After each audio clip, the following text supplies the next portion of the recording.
A lot of times, cards that are newly released immediately get dismissed, and people get a clear picture of what's going to be played at tournaments and which cards simply won't make the cut. But sometimes, changes in the meta due to new card releases can cause cards that have previously been ignored to be top contenders for their meta. Sometimes, changes in this meta aren't even needed because cards were just underrated as they were. And at number 10, we have Mewtwo V-Union from Sword and Black Star promos. It has a total of 4 attacks and 1 ability and boasts a monstrous 310 HP. Its most relevant attacks were Super Regeneration, which heals 200 damage from Mewtwo V-Union for 2 Psychic and 1 Colorless Energy. And for the same energy requirement, Cyplosion puts 16 damage counters on your opponent's Pokemon in any way you like. V-Union cards have one of the most unique mechanics we've seen in the Pokemon TCG. They can only be played when all 4 pieces are in the discard pile. You then get to put it onto your bench like any other Pokemon. As you're only allowed 4 cards of the same name in your deck, and they all share the same name, it makes it a lot harder to get out your V-Union Pokemon than your other Pokemon. Especially since they aren't considered basic or evolution Pokemon, you can only use cards that either search for V Pokemon specifically, like Adventurer's Discovery, or supporter cards that searches your deck for up to 3 Pokemon V, or generic Pokemon searches like Ultra Ball, an item card which allows you to discard 2 cards from your hand to search your deck for a Pokemon and put it into your hand. Commonly used item cards like Quick Ball, an item that discards 1 card to search your deck for a basic Pokemon card, or Evolution Incense, which searches your deck for an evolution card, don't work for V-Union pieces. Because of this hard to pull off game mechanic, the 5 V-Union Pokemon that were introduced in promo boxes were largely ignored. Until that is, the North American International Championship in 2022, where a control deck that used Mewtwo V-Union as its main attacker became the star of the show. The goal of the deck was to heal every single turn thanks to Super Regeneration, and most decks not being able to deal more than 200 damage consistently, and a combination of Selene and Palpad to prevent decking out before your opponent. Selene is a supporter card that lets you flip 2 coins, and for each heads, you put any card from your discard pile on top of your deck. Palpad is an item card that shuffles up to 2 supporter cards from your discard pile into your deck. By using Palpad for 2 Selenes and then returning it using Selene to recover Palpad, the deck wets up an infinite loop while healing with Super Regeneration. The deck also played a couple of other matchup-specific cards, but the core strategy remained the same for each matchup. This performance showed people how good V-Union Pokemon can actually be if you get to utilize them. Afterwards, a second deck featuring Mewtwo V-Union started gaining attention. Players started to combine it with Arceus V-Star and its Starbirth ability that searches your deck for 2 cards and puts them into your hand. In combination with the aforementioned Adventurer's Discovery to search your deck for Pokemon V, and numerous search cards made it much easier to get Mewtwo V-Union to play to then use Arceus V-Star's Trinity Nova to deal 200 damage and attach 3 basic energies from your deck to your Pokemon V. Ideally, Mewtwo V-Union. This was a much more aggressive approach to Mewtwo V-Union, but even this deck could sometimes make use of Super Regeneration to stall out games and win by deck out. Once more powerful attackers were printed, players had to shift away from Arceus versions, but the control version remained relevant and still pops up occasionally to this day. Going from overlooked due to a hard mechanic to a meta threat makes Mewtwo V-Union one of the most surprising meta cards of all time. And with Pokemon's love for printing powerful psychic Pokemon, it can always be an unsuspecting partner to anything in the future. And at number 9, we have Team Magma's Secret Base from X and Y Double Crisis. As long as this stadium card is in play, every basic Pokemon that either player puts on their bench gets 2 damage counters placed on it. Double Crisis was not a main set, but rather a mini set with a total of 34 cards that featured characters and Pokemon from Team Aqua and Team Magma. It was released around the same time as the Omega Ruby and Alpha Sapphire video games and mainly geared towards collectors. In late 2016, the card saw relevant play for the first time, alongside another card that up until then no one really cared about, Gyarados from Ancient Origins. Its full retaliation attack deals 30 damage for 2 colorless and 30 more for each damage counter on any of your Magikarp in play. Thrash deals 100 damage for 2 water and 2 colorless and flips a coin. If heads, the attack does 30 more damage, and tails, 30 damage to Gyarados itself. But the deck only used full retaliation as it didn't even play any basic water energies.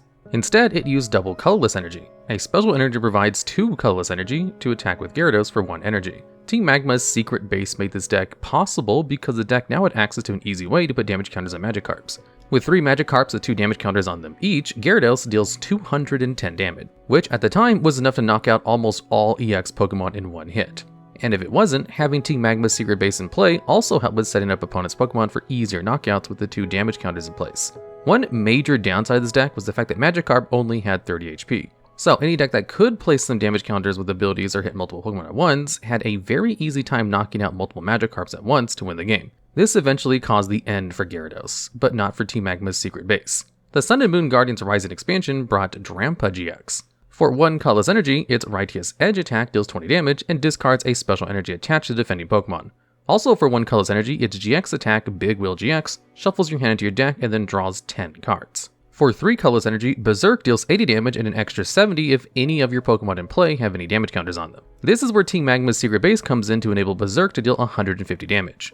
With some of the available damage modifiers, this enabled Rampage GX to knock out many of the most popular attackers in one hit. Team Magma's secret base, making it into multiple good archetypes that have been released in a set that was never meant to be highly competitive, definitely gives it a spot on our list. And at number 8, we have EXP Share from X and Y Primal Clash. If this tool card is attached to one of your bench Pokemon and your active Pokemon is knocked out by damage from an attack, you get to move one basic energy from your active Pokemon to the Pokemon this card is attached to. While we're talking about the X and Y Primal Clash version of this card, it has actually been around for longer. Its first printing was in Black and White Next Destinies. Even with that version, it saw some occasional play, but nothing noteworthy. EXP Share's breakout season was the 2016 season. It all started with the Xerneas deck. For 1 Fairy and 2 Colorless Energy, its Rainbow Force attack deals 10 damage and additional 30 for each different type of Pokemon on your bench. The hardest part for this deck was keeping up with decks that could easily knock out Xerneas in one hit, as you could never use Rainbow Force for 1 energy. Well, that was until the deck started playing EXP Share. The deck could now recycle already attached basic Fairy Energy, so you only had to attach a double Colorless Energy afterwards to use this attack. While this deck had some mediocre success, it pales in comparison to what was next for EXP Share. With a lack of removal for tool cards in the format, Darkrai EX from Breakpoint became a powerful attacker when combined with EXP Share. Its Dark Pulse attack deals 20 damage for 2 Colorless Energy, but added 20 more damage for each Dark Energy attached to all of your Pokemon. EXP Share helped to power up follow attackers by being attached to Darkrai EX, but having more EXP Shares attached to your bench Pokemon, even those that weren't meant to attack, helped to exponentially increase Dark Pulse's damage output.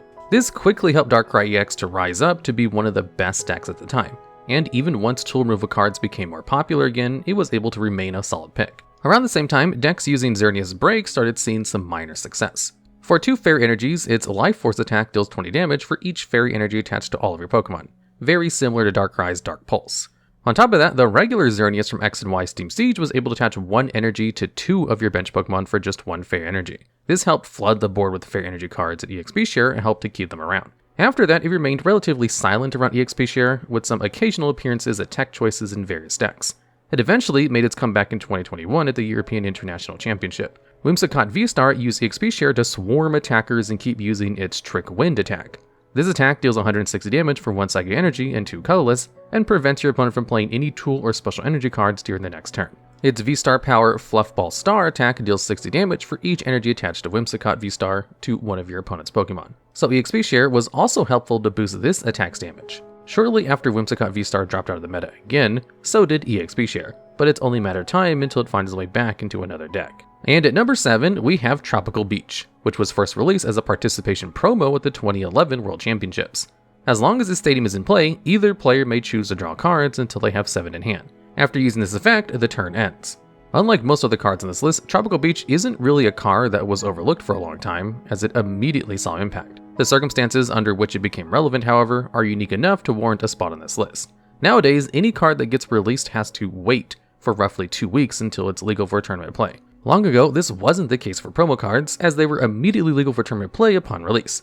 A lot of times this didn't matter too much, but in the case of Tropical Beach, it was incredibly beneficial. Each year at the Pokemon World Championships, players that qualified for the main event receive a bag with goodies like playmats, sleeves, and other world-branded merchandise exclusive to them. They also receive the World Championships promo card in all the different languages that are used in the tournaments. Usually these promo cards are purely collectibles and only see niche play, if any at all. 2011 was different. One group of players figured out that Tropical Beach was a perfect fit for their anti-meta deck to boost its consistency. They ended up removing 1 card from the original list to play the newly released promo card the day after they got it in their goodie bag. One of their players ended up making it all the way to the finals of the World Championships. Seeing this tournament unfold immediately put Tropical Beach on the radar of players, but it being a World Championship exclusive promo card made it incredibly hard to get. Players that had access to it immediately started including in their decks to boost consistency at the cost of sacrificing a turn. Eventually, players realized that some decks wanted to play the full 4 copies of it, the most iconic being Primal Groudon EX. Its Gaia Volcano attack deals 100 damage and additional 100 if you discard a Stadium card in play. On top of this, it has the ancient trait Omega Barrier, which works a lot like an ability. The ancient trait prevented any effects of trainer cards done to this Pokemon. The way the deck worked was setting up Primal Groudon on your bench while having Pokemon active that prevented your opponent from taking prize cards like Robo Substitute, an item card that you can put in play just like a Pokemon, but your opponent doesn't take any prize cards for knocking them out, or slow down their setup with Wobbuffet from Phantom Forces with its Bide Barricade ability that shut off any other abilities in play. After enough setup, the goal was to have 1 Primal Groudon in play, which you can then heal to prevent your opponent from closing out the game. As you weren't attacking at all during the early game, Tropical Beach became the perfect card for this deck to just draw cards each turn. The more the game evolved and more decks started making use of Tropical Beach, and even today it's a card that sees play in the expanded format. After the 2011 and 2012 World Championships both provided players with Tropical Beach promo cards, Pokemon actively tried to make the World Championships promos competitively not viable to prevent another beach-like situation. No World Championship promo has seen play remotely close to Tropical Beach since, but the negative long-term effects of Tropical Beach are still noticeable and expanded. And at number 6, we have Team Magma's Groudon from EX Team Aqua versus Team Magma. Its Pokebody Power Saver prevents it from attacking if the total number of Team Magma Pokemon in play is 3 or less. Linear attack deals 20 damage to one of your opponent's Pokemon for 1 fighting and 1 colorless energy. For 2 fighting and 1 colorless, Pulverize deals 50 damage, and an extra 20 of the defending Pokemon already has at least 2 damage counters on it. On top of this, Team Magma's Groudon was both fighting and dark type. While it may seem incredibly underwhelming for the current standard, back in 2004 when this card was released, having a 100 HP basic that's able to almost 2-shot Pokemon in the format was incredibly powerful. But this didn't immediately make sense for everyone. EX Team Aqua and Team Magma was released in March 2004, but it took all the way until August for the deck to show its true power. Players from Japan had discovered the deck and brought it to the World Championships, and after its performance, no one was going to ever underrate the deck again. In the Masters Division, the Team Magma deck ended up taking 1st, 3rd, 4th, and 5th place in addition to a couple of other top 32 appearances.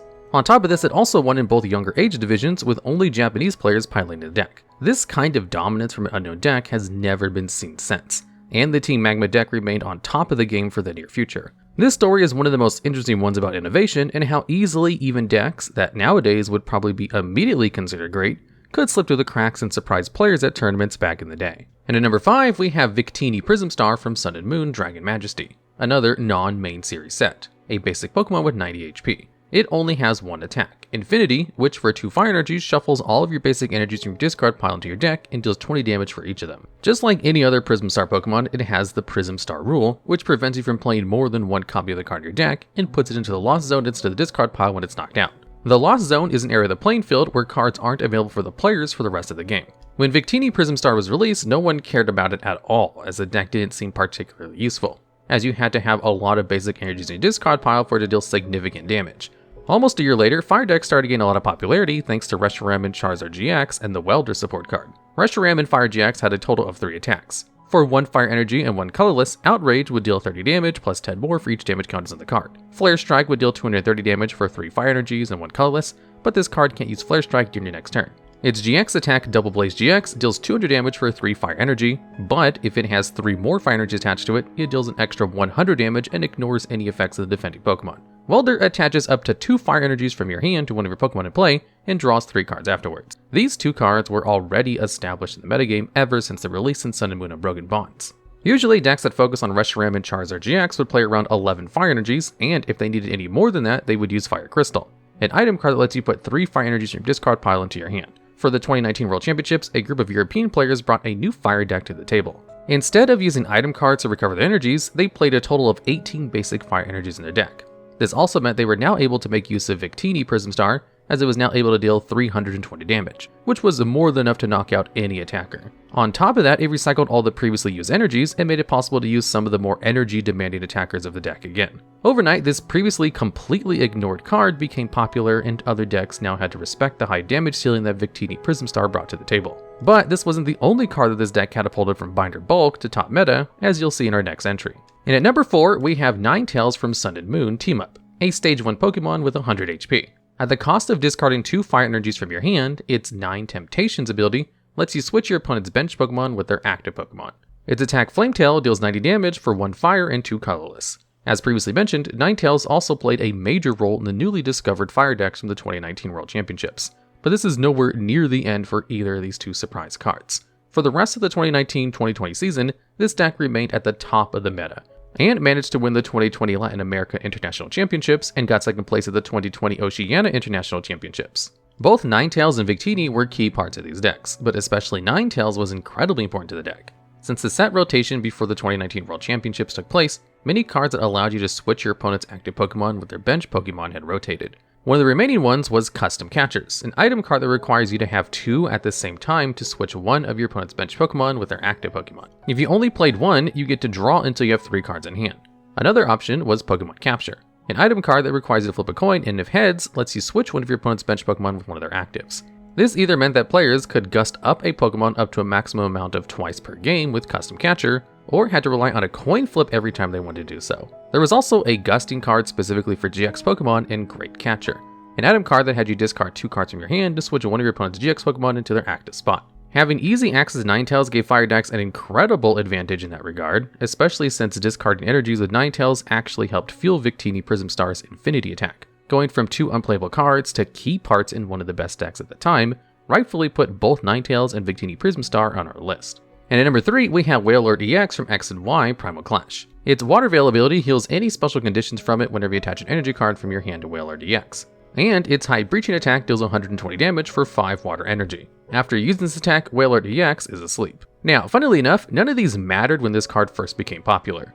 Instead, the only aspect about the card that people cared about was its gigantic amount of 250 HP. In comparison, the second highest HP on a basic Pokemon at the time was 180 on some regular EX Pokemon, and even the highest HP on a Mega Pokemon didn't match up to Wailord's HP, with 240 on Primal Kyogre EX.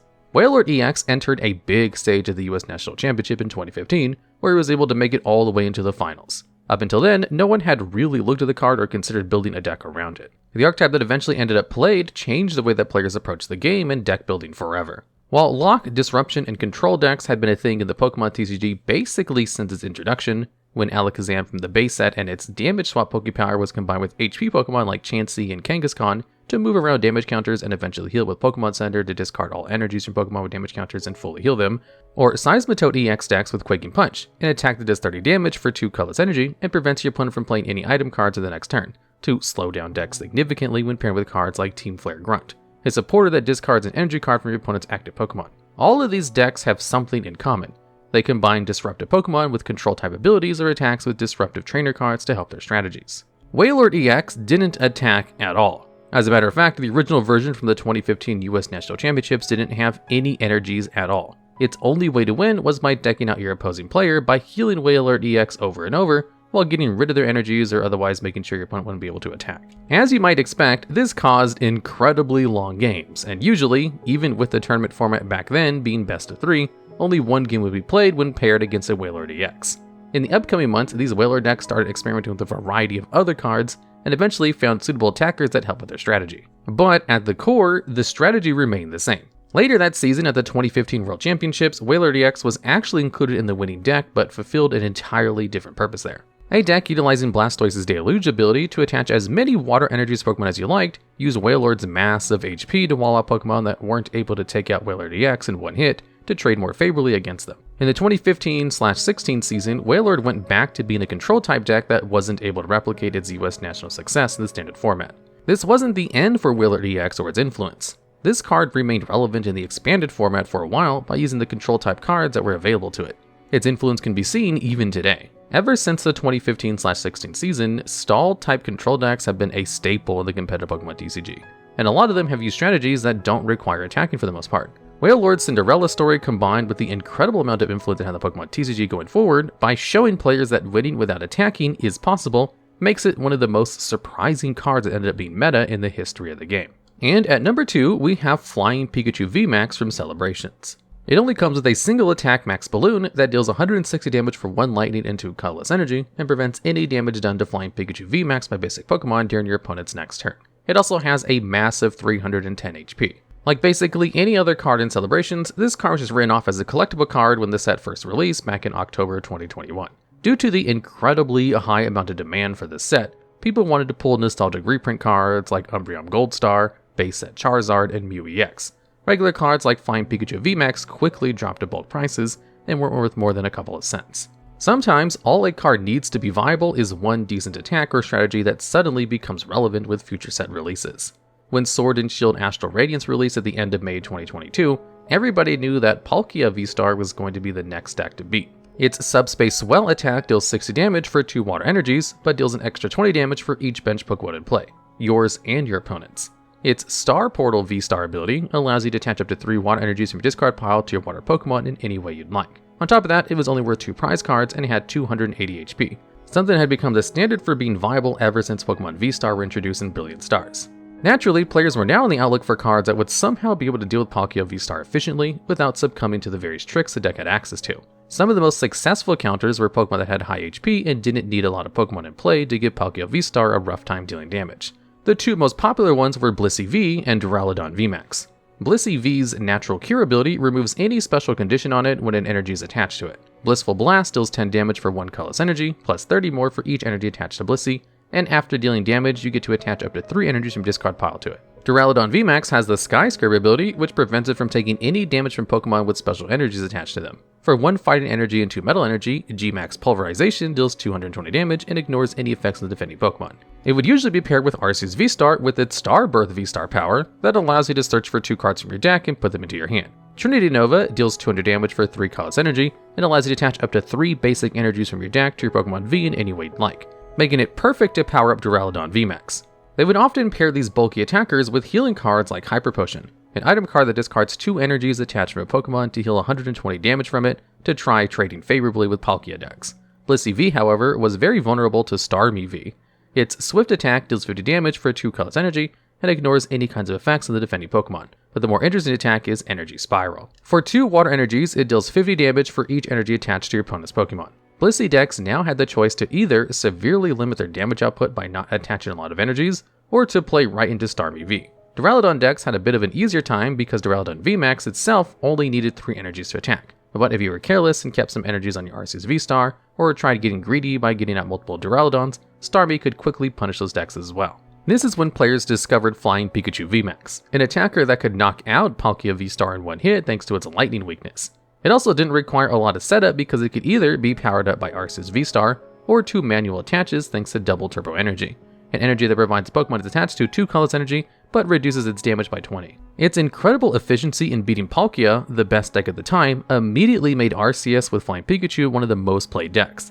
And it ended up winning both the 2022 North American International Championship and the 2022 World Championships, at which 3 of the top 4 decks were playing it. With the next couple of set releases, Palkia decreased in popularity, but Flying Pikachu VMAX still popped up occasionally to either deal with lightning weak Pokemon, or to block attacks from popular basic Pokemon.